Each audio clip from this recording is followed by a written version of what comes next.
Hello বন্ধুরা, welcome to my channel. আমি রনিতা। বন্ধুরা, আমি তোমাদের সঙ্গে শেয়ার করব শ্রীরামকৃষ্ণ পরমহংসদেবের অমৃতবাণী। আজকে আমাদের বিষয় হলো কাঁচা আমি ও পাকা আমি, ভক্তের আমি, বালকের আমি। তো চলো শুরু করা যাক। ঠাকুর বলছেন যে জ্ঞান বিচারের শেষে সমাধি হলে আমিটামি কিছু থাকে না, কিন্তু সমাধি হওয়া বড় কঠিন। আমি কোনো মতে যেতে চাই না, আর যেতে চাই না বলে ফিরে এই সংসারে আসতে হয়। গরু হাম্বা হাম্বা আমি আমি করে, তাই এত দুঃখ। সমস্ত দিন লাঙল দিতে হয়, গ্রীষ্ম নাই, বর্ষা নাই, কিংবা তাকে কষাইয়ে কাটে, তাতেও নিস্তার নাই। চামারে চামড়া করে, জুতা তৈরি করে, অবশেষে নারী ভুঁড়ি থেকে তাঁত হয়। ধুনুরির হাতে পড়ে যখন তুহু তুহু করে, তখন নিস্তার হয়। যখন জীব বলে নাহাত নাহং নাহং নাহং, আমি কেহ নই, হে ঈশ্বর, তুমি কর্তা, আমি দাস, তুমি প্রভু, তখন নিস্তার, তখনই মুক্তি। ডাক্তার বলছেন, কিন্তু ধুনুরির হাতে পড়া যায়? শ্রীরামকৃষ্ণ বলছেন, যদি একান্ত আমি না যাস, থাক শালা দাস আমি হয়ে। সমাধির পর কাহারও কাহারও আমি থাকে, দাস আমি, ভক্তের আমি। শঙ্করাচার্য বিদ্যার আমি লোকশিক্ষার জন্য রেখে দিচ্ছেন, দাস আমি, বিদ্যার আমি, ভক্তের আমি, এরই নাম পাকা আমি।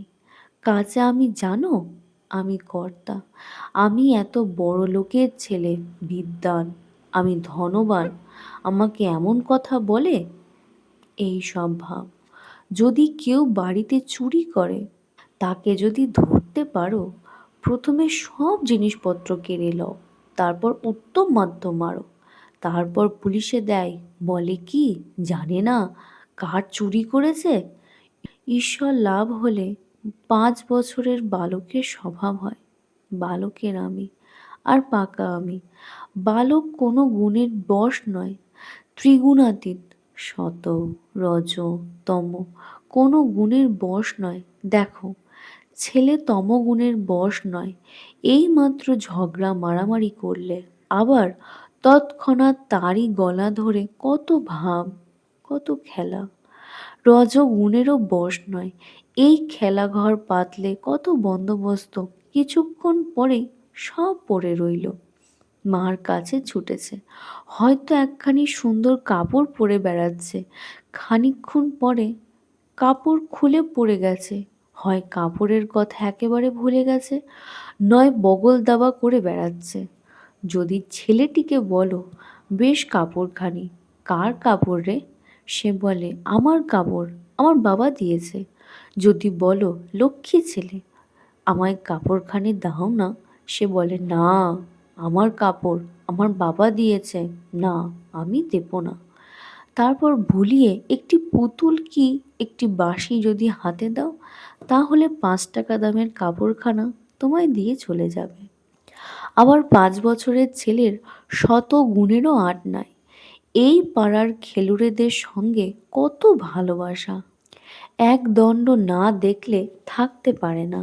কিন্তু বাপ মার সঙ্গে যখন অন্য জায়গায় চলে গেছে, তখন নতুন খেলুড়ে হলো, তারপর তাদের ওপর তখন সব ভালোবাসা পড়লে, পুরনো খেলুড়েদের একেবারে ভুলে গেলে।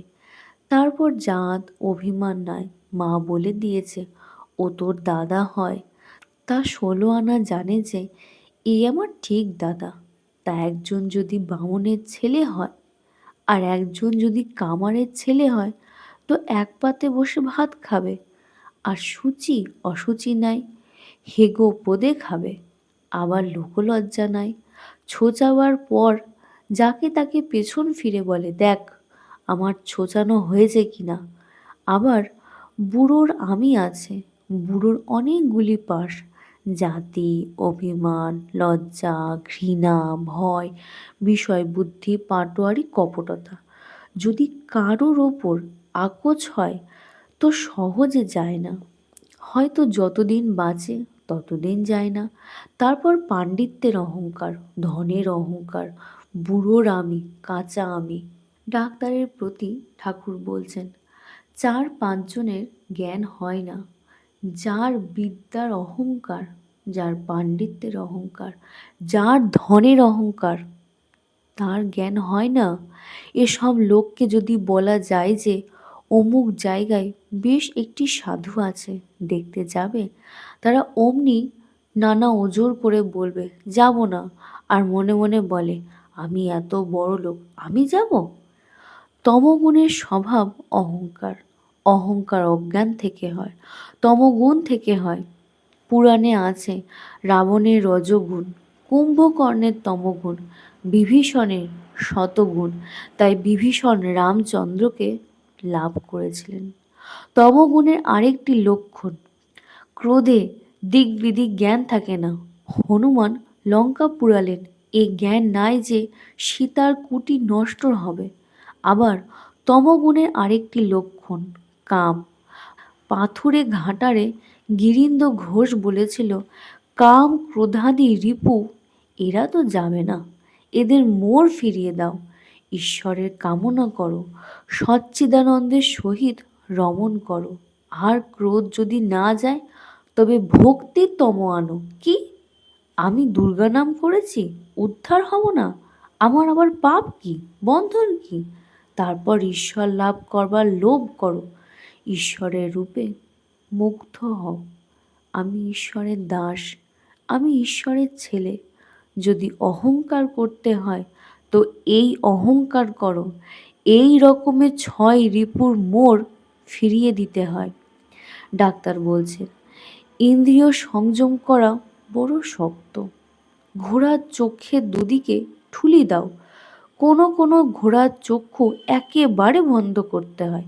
ঠাকুর বলছে, তার যদি একবার কৃপা হয়, ঈশ্বরের যদি একবার দর্শন লাভ হয়, আত্মার যদি এই একবার সাক্ষাৎকার হয়, তাহলে আর কোনো ভয় নাই। তখন 6 রিপু আর কিছু করতে পারবে না। নারদ, প্রহ্লাদ এই সব নিত্যসিদ্ধ মহাপুরুষদের অত করে চোখে দুদিক ঠুলি দিতে হয় না। যে ছেলে নিজের বাপের হাত ধরে মাঠের আল পথে চলেছে, সে ছেলে বরং অসাবধান হয়ে বাপের হাত ছেড়ে দিয়ে খানায় পড়তে পারে, কিন্তু বাপ যে ছেলের হাত ধরে সে কখনো খানায় পড়ে না। ডাক্তার বলছে, কিন্তু বাপ ছেলের হাত ধরা ভালো নয়। ঠাকুর বলছে, তা নয়, মহাপুরুষদের বালক স্বভাব। ঈশ্বরের কাছে তারা সর্বদাই বালক। তাদের অহংকার থাকে না। তাদের সব শক্তি ঈশ্বরের শক্তি, বাপের শক্তি, নিজের কিছুই নয়। এইটি তাদের দৃঢ় বিশ্বাস। ডাক্তার বলছে, আগে ঘোড়ার চোখের 2 দিকে ঠুলি না দিলে ঘোড়া কি এগুতে চায়? রিপু বশ না হলে কি ঈশ্বরকে পাওয়া যায়? ঠাকুর বলছে, তুমি যা বলছো ওকে বিচার পথ বলে, জ্ঞান যোগ বলে। ও পথেও ঈশ্বরকে পাওয়া যায়। জ্ঞানীরা বলে আগে চিত্ত শুদ্ধি হওয়া দরকার, আগে সাধন চাই, তবে জ্ঞান হবে। ভক্তি পথেও তাকে পাওয়া যায়। যদি ঈশ্বরের পাদপদ্মে একবার ভক্তি হয়, যদি তার নাম গুণগান করতে ভালো লাগে, তাহলে ইন্দ্রিয় সংযম আর চেষ্টা করে করতে হয় না। রিপু বশ আপনা আপনি হয়ে যায়। যদি কারোর পুত্র শোক হয়, সেদিন সে কি আর লোকের সঙ্গে ঝগড়া করতে পারে, না নিমন্ত্রণে গিয়ে খেতে পারে? সে কি লোকের সামনে অহংকার করে বেড়াতে পারে, না সুখ সম্ভোগ করতে পারে? বাদুলে পোকা যদি একবার আলো দেখতে পায়, তাহলে কি সে আর অন্ধকারে থাকে? ডাক্তার বলছে, তা পুড়েই মরুক, সেও শিকার। ঠাকুর বলছে, না গো, ভক্ত কিন্তু বাদুলে পোকার মতো পুড়ে মরে না। ভক্ত যে আলো দেখে ছুটে যায়, সে যে মনির আলো। মনির আলো খুব উজ্জ্বল বটে, কিন্তু স্নিগ্ধ আর শীতল। এ আলোতে গা পোড়ে না, এ আলোতে শান্তি হয়, আনন্দ হয়। বিচার পথে, জ্ঞানযোগের পথে তাকে পাওয়া যায়। কিন্তু এ পথ বড় কঠিন।